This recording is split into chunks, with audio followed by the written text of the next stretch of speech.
Salut, c'est Colline. Donc aujourd'hui, je suis au Maroc, dans la région d'Agadir. Je vais aller découvrir un petit peu les secrets de beauté des Marocaines, des secrets de beauté évidemment naturels. Mais avant ça, je vais commencer avec une petite séance bien-être, histoire de profiter de la bonne énergie du lieu. C'est parti. Inspire, expire. Essaye de maintenir la tête dans le prolongement de la colonne vertébrale.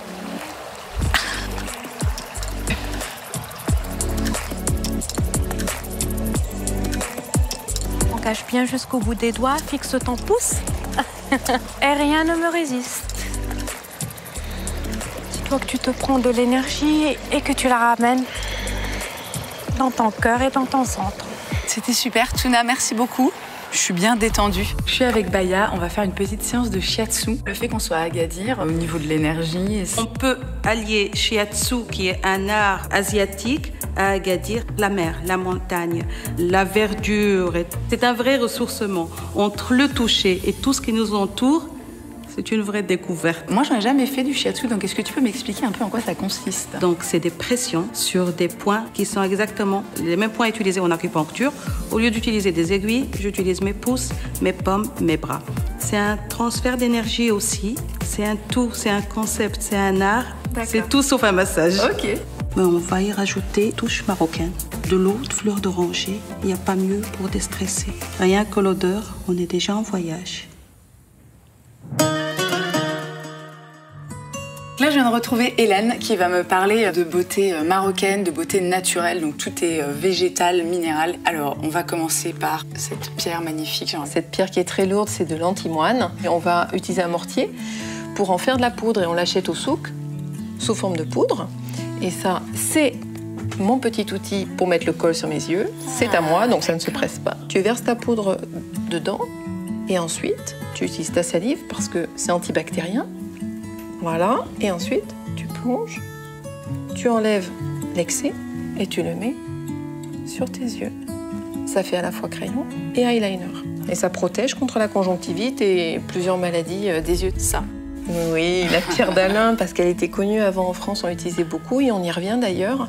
On l'achète au souk comme cela, mais à force de l'utiliser, elle devient toute douce. Les femmes, elles l'utilisent comme déodorant. Et ça, qu'est-ce que c'est?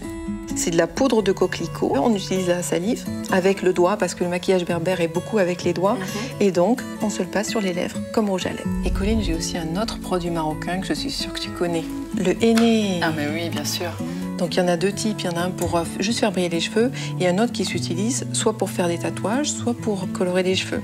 C'est ce qu'on utilise dans l'enterrement de vie de jeune fille. L'enterrement de vie de jeune fille, c'est le rituel du henné. Parce qu'une fille, elle n'a pas le droit de mettre le henné sur les pieds avant de se marier. Ah oui. Une super technique de drague pour les garçons. Ils regardent les pieds, est-ce qu'elle est célibataire ou pas. Et hop, si tu veux, Siam, elle peut te faire un petit tatouage de henné. Ah mais ouais, carrément. Mais pas sur les pieds. Ah bah oui, pas sur les pieds.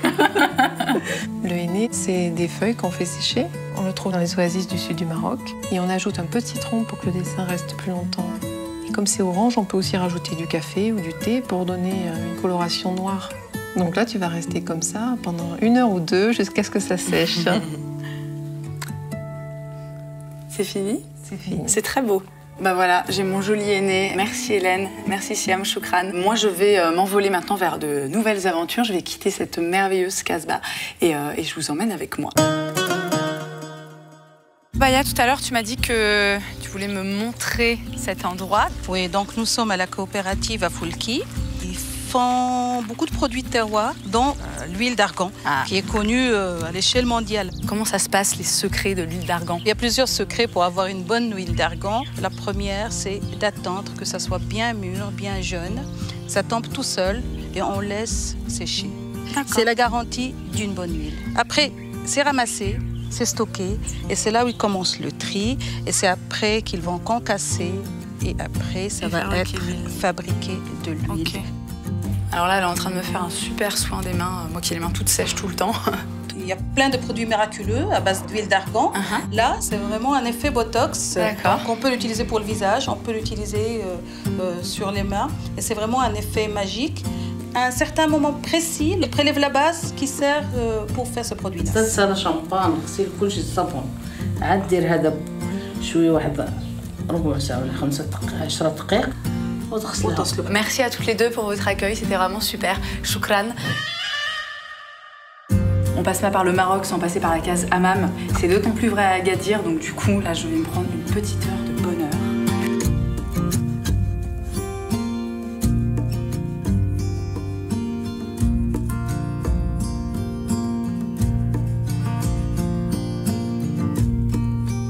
Mon séjour à Agadir se termine ici, donc j'espère que ça vous a plu de me suivre un peu dans ces aventures beauté, bien-être, détente, tout ça. Moi en tout cas, j'ai kiffé le Maroc, j'ai kiffé Agadir, je reviendrai as soon as possible. Et en attendant, je vous dis à la prochaine.